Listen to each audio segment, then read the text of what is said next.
වැලි ප්‍රවාහනයේ මේ වන විට දේශපාලඥයින්ට රාජ්‍ය නිලධාරීන්ට වගේම පොලිස් නිලධාරීන්ටත් හොඳ ඉල්ලමක් වෙලා. කෙසේ වෙතත් පසුගිය කැබිනට් රැස්වීමේදී ඒ ඉල්ලම ඔවුන්ට අහිමි කළා. මහියංගන ප්‍රදේශයේ ප්‍රසිද්ධ දේශපාලඥයෙකු සමග එක් වී රාජ්‍ය නිලධාරීන් වැලි ප්‍රවාහන බලපත්‍ර ලබා දීමේදී විශාල වශයෙන් මුදල් හම්බ කරමින් සිටින බවට ජනාධිපතිවරයාට තොරතුරු රැසක් ලැබුණා. ඒ ගැන හොයන්න ගියාම රට පුරාම තත්ත්වයේ එක හා සමාන බව දැනගත් ජනාධිපතිවරයා සාමාන්‍ය ජනතාව ගැන හිතලා බලපත්‍ර නිකුත් කිරීම අත්හිටුවන්න තීරණය කළා. ඒ තීරණය මුළු කැබිනට් මණ්ඩලයේ ඒකමතිකව අනුමත කළා. මේ වගේ වැරදි වැඩ කරන දේශපාලකයින්ට දඬුවම් දෙන්න විනය කමිටුවක් අවශ්‍ය නැහැ.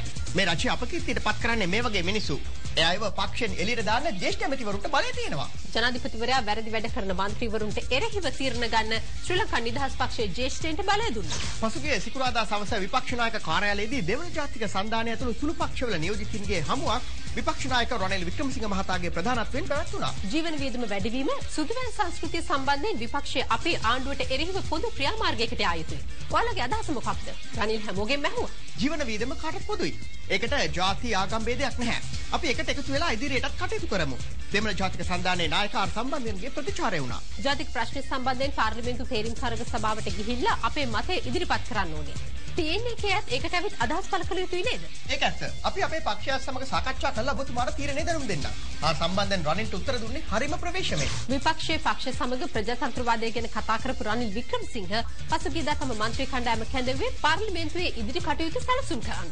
LLRC වාර්තාව සම්බන්ධයෙන් පාර්ලිමේන්තු විවාදය මෙහිදී මාතෘකාවක් වුණා. මේ පක්ෂයේ නියෝජ්‍ය නායකයා විදිහට මට අවස්ථාවක් දෙන්න පුළුවන්ද මේ විවාදයේදී කතාවක් කරන්න? සජිත් රනිල්ගෙන් ඇහුවා. ඒක කරන්න බෑ. දැනටමත් කතිකයෝ නම් කරලා ඉවරයි. රවි මංගල අජිත් පෙරේරා ලක්ෂ්මන් කිරියල්ල ඒ සඳහා නම් කරලා තියෙනවා.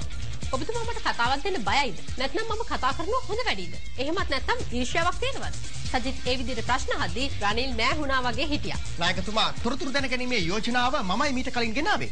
මේ පාරේ යෝජනාව ගෙනෙන එක ජෝන් අමරතුංගට දීලා.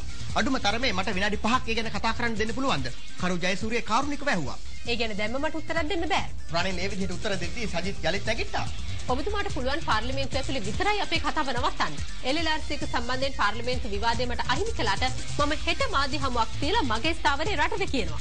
පුළුවන් නම් නවත්තන්න. සජිත් අභියෝග කළ විදිහටම ඒ මාධ්‍ය හමුව තිබ්බා. සන්දාන ආණ්ඩුවේ අමාත්‍ය දුර කිහිපයක් වෙනස් කරන්නත් අලුතින් නියෝජ්‍ය අමාත්‍යවරු කිහිප දෙනෙක් පත් කරන්නත් සැලසුම් කෙරෙමින් තිබෙන බවයි අභ්‍යන්තර ආරංචි මාර්ග සඳහන් කළේ. ඒ ආරංචි මාර්ගවලට අනුව නාමල් රාජපක්ෂ, නිශාන්ත මුතුහෙට්ටිගම, සනත් ජයසූරිය, සරත් වීරසේකර, හේමල් ගුණසේකර, ලක්ෂ්මන් වසන්ත පෙරේරා, වී.කේ. ඉන්දික, නිරංජන් වික්‍රමසිංහ, ටී දිගම්බරන් සහ ප්‍රභා ගණේෂන් යන අයගේ නම් කියවෙනවා. දුර්වල අමාත්‍යවරු ඉන්න තැන්වලට මේ අය දාන්නයි ආණ්ඩුව සැලසුම් කරලා තියෙන්නේ. මේ ආරංචිය සැලවීමත් සමග ශ්‍රී ලංකා නිදහස් පක්ෂයේ ජ්‍යෙෂ්ඨයෝ කලබලයටපත් වෙලා. තේරේ පිටුපස් තවත් දේවල් අපි කියන්න